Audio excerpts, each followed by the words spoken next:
demand judiciary reform, expertise abuse, Akpabio tells NGC. And of course, politicians, not judges, to blame. This is coming from the renowned constitutional lawyer, Dudu. You'll find these details and more if you get today's Daily Trust and open to page 4. Of course, you have the pictures there of the Senate President, the representative of the President as the Vice President, the Chief Justice of Nigeria, and of course the Attorney General of the Federation. And to other stories, concerns as fuel queues worsen in Abuja, Lagos, and others. I bet quite a number of Nigerians are completely discontented with this whole idea of recurring fuel crisis. You don't understand what the issues are. You just wake up one morning and the filling station somehow chooses not to sell fuel. Or sometimes when they do, filling stations with over 10 pumps will basically just be dispensing with 1 or 2 and just piling up queues, wasting people's precious time. To other stories, experts weighing as federal government grounds Dana Air after runway incidents. Zulum to military, establish base in Sambisa forest. And poultry farmers lose birds as temperature hits over 40. I thought we were the only ones who were taking in the heat.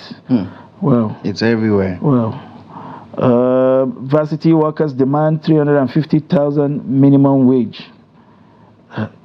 And then loans, Kaduna Assembly demands RFI's transactions. Tinubu approves takeoff of consumer credit scheme. These are the major stories that made it to the front page of the Daily Trust. All right, we'll take a look at the Punch newspaper for today. Here's what it looks like. From the top, queues return as fuel scarcity hits Abuja, 5 states. It's confirmed then, I guess.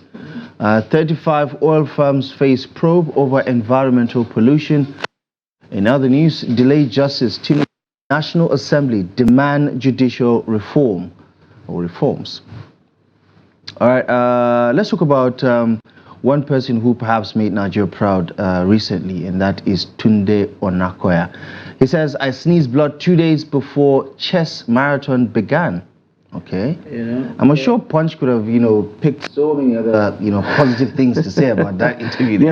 I think it was also positive because people were asking why he didn't eat all through. And he was basically saying he was doing just water to rehydrate because he's got this challenge and he needed to push on. It speaks to the resilient spirit.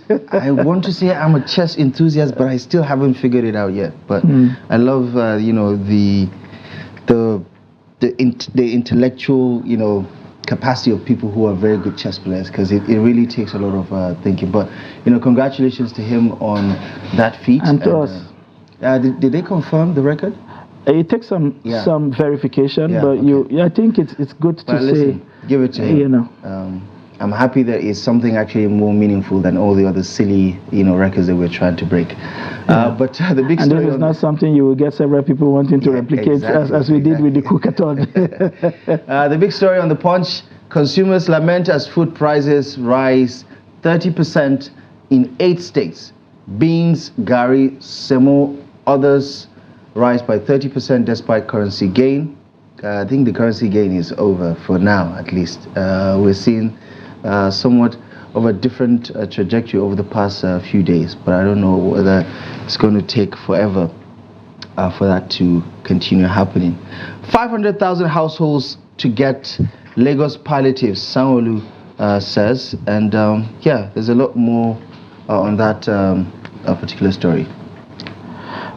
All right, let us move on to the Guardian newspaper this morning. And we have quite a number of statistics right up there, but let's look at what they're saying. Over 5,032 first-class graduates languish amid vacancies in universities.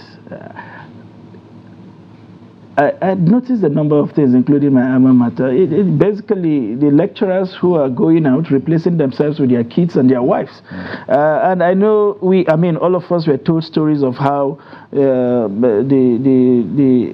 these universities or what would you call them? Prior to these times, we're always scouting for how first-class graduates were retained in institutions to continue to keep the tradition of excellence. But these ivory towers have just become me and my family kind of business ventures. I wonder why the federal government would not apply the same principles we see in the private sector, where once you are in there, just to be sure of transparency, you can't have anybody who is immediately related to you in that employment, to sort of have some kind of checks, and balances. But what do you do with 5,032?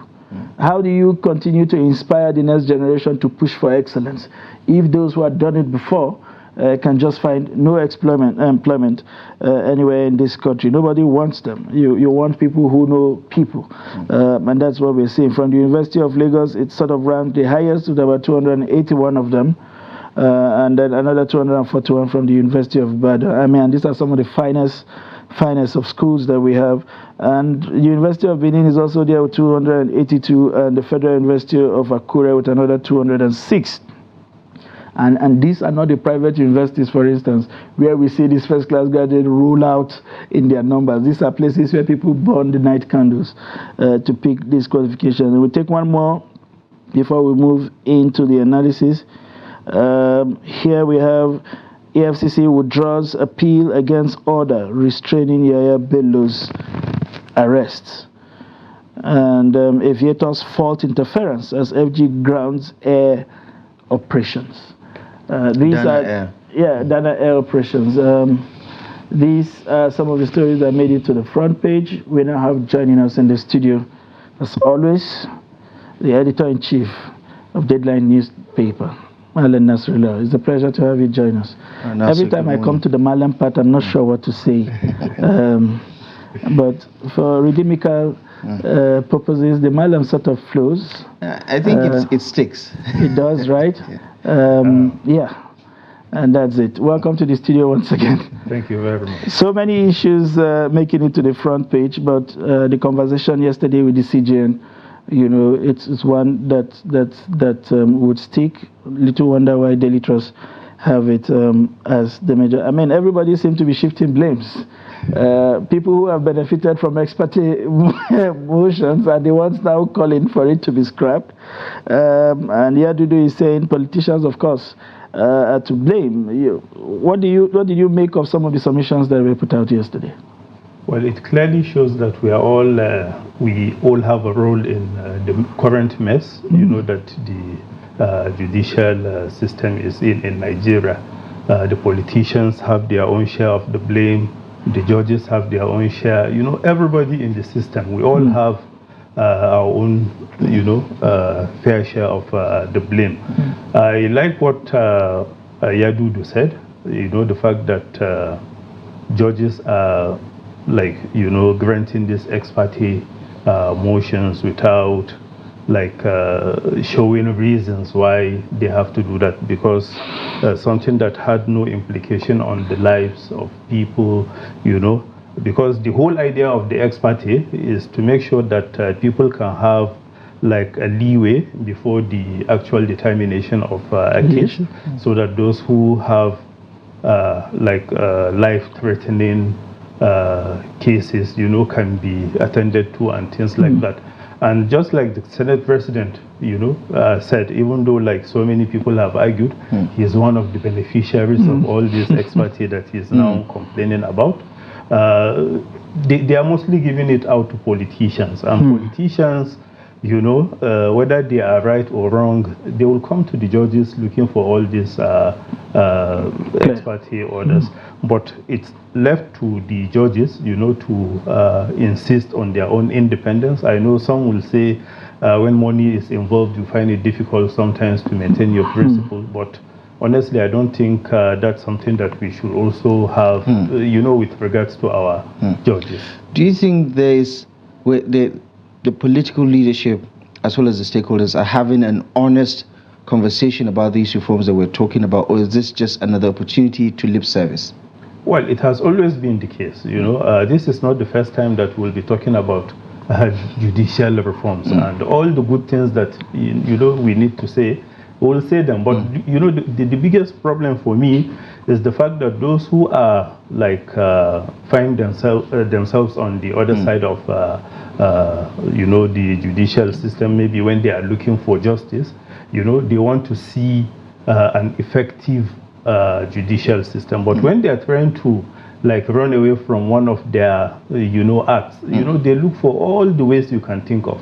They hire the best lawyers, and these lawyers, because they are there for the money, you know, they are very much ready to drum up your case before the judges. So sometimes we are the people that are blaming the systems are actually the ones that should take a greater part of the blame, because sometimes you know that you don't have a case, or sometimes you know that you really have a case to answer, like our judicial like our judges will say, but you still want, you know, to find a way around the system so that you will not get to account for your deeds and interesting. Listening to the AFCC chairman narrate some of the efforts he made, you heard some of the responses. Well, according to the FCC chairman, of course, of how the former governor of a North Central state said, I've heard that my political opponents have barricaded your office with photographers and journalists who are willing to embarrass me when I show up. I would rather you come to my village and have that conversation. Well, moving on, it's also the aviation minister is in the news for obvious reasons. The overshooting of the runway by Dana Air, which has led now to the grounding of air operations. But experts are complaining of how the aviation minister likes to hear his own voice. You've got agencies in the place that are supposed to act according to statutory provisions, but you rather issue a letter publicly directing them to act, which is considered interference with what is supposed to be a professional job, with procedurally laid down protocols for acting. It's not the first time we are seeing the minister exhibit this tendency to want to be seen ahead of the agencies in their place. What impression do you think this makes? Well, you know, it's we are in Nigeria, and sometimes when he is likely to get like a front page mention, you know, they tend to circumvent the system. But all the actions that have followed the incidents with Dana Air, you know, this is nothing new. Anytime we have something like this is the first thing that we do. We suspend the airline, and before you know it, we will, like, you know, give them the chance to resume operations. But honestly, like you said, I would rather the relevant agency that is responsible for things like this, you know, is allowed to take the credit, whether it's, you know, good for it or bad for it. Allow them to have, you know, their own time. Is it a matter of allowing them to have, or just carry out their mandate? Because this is, you know, tantamount to usurping the powers, because you're the chief executive, so to say. You can just jump the gun. Actually, that's what I'm trying to say, because if you do that, you know, sometimes these agencies may like want to stay back because they don't know what the minister is likely to say. So rather than being proactive to do what is expected of them, because they don't know what the minister will come up with, they are likely to stay back. And you know, and I guess this undermines the functionality of the institution, isn't it? Of course it does, and this is something that has to do with an autonomous government agency. They have that responsibility, they have that mandate, so allow them to discharge their mandate without interference. I think that's what the minister should do. You know, the issues are out there in the public domain. There are complaints about his action being an overkill, because even the best of flights can overshoot a runway. It doesn't speak to the entire organization, and some of the wordings that we are using, the minister's letter would suggest that it's a badly run place. Everywhere is preparing to come down as far as the operation of those. And you know, the thing is, even after these AOCs are restored, some of the things you put out about these people would have impacted their business continuity arrangements. And well, we continue to interrogate that. The few fare queues are back. I'm not sure whether they are impacting where you stay in Abuja, but I'm sure from my own side, I've got somebody from my place who stayed up in the filling station, in the NNPC filling station, up to 1 a.m. Yesterday, just to be able to get the right quality, good price and the right quantity.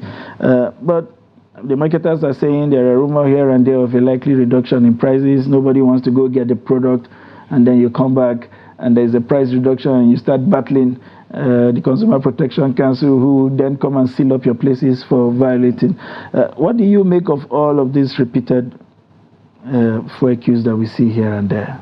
Well, I think I'll blame the federal government. When they came up with the idea of removing the fuel subsidy, they talked about availability, they talked about, people will not have to, suffer to get all these products. But here we are now paying more, but still we can't even get the product. When we are able to get the product, we are not likely to get it at the price that they are advertising all over the place. Like so many filling stations are now selling between 720 and 750, and this is within the federal capital territory. I don't know what is likely going to happen when you step out of the FCT, because there is virtually nobody to enforce any law as far as selling of oil is concerned. So honestly, the government should worry about some of the things that happening with oil especially. Yeah, and in talking about the big story on the front page of The Guardian, let's just quickly refresh the memories of some of our viewers so that they understand what we're talking about. We have thousands of first-class graduates who are usually the answer to solving the transfer of knowledge from one generation to the other, and then they take over the baton, and then they are the next generation of professors and faculty, deans and things like that. However, they're languishing, no jobs for them apparently. And the one that strikes me is the fact that to employ a single lecturer, you have to go through 7 ministries and departments and agencies of government. Well, you can see what the story is talking about, FG's non-retention policy. So they even have a policy of this non-retention. And when you are, busy lamenting the fact that we are having problem with the number of lecturers we have, we don't have enough. Brain drain and everything. Like all these new federal universities and even state-owned universities that are coming up, they don't have the adequate manpower to run the system. Sometimes they rely on all these universities that have been established, within their environment to be able to tap on some of their lecturers and what have you. But honestly, if we are serious, I know some will say that a prince has no ambition more than to become, an emir. So sometimes if a lecturer has a son, it's also likely that he wants to follow in the footsteps of his father. But that shouldn't be at the expense of those who are also trying to make their own mark, to be able to also get into the system, because that is basically what is happening. Sometimes, because you don't have the right contacts, no matter how good you are, you find it very difficult to get into the system. So honestly, the federal government should take a look at, its this non-retention policy, so that those who want to remain in the system can be encouraged to stay in the system. Yeah. All right. That's the end goal, isn't it? That's right. And I mean, you can maintain standards if you don't put policies like this in place. That's the much we can take this morning. I want to thank you sincerely for always being there, despite the fuel queues and your categorization as a band A, even if you don't get 20 hours of energy. Thank you for always showing up. Thank you very much. This. That's the much we can bring to you this morning on Daybreak. But the show continues tomorrow with more interesting packages. I'm Sunday Michael Ogu. Let's do this again. And my name is Abdullahi Ahmed. Don't forget, coming up at the top of the hour, 360 Sports will be coming your way to give you the latest in the world of sports. My name is Abdullahi Ahmed. Thank you for your time. We'll see you next time.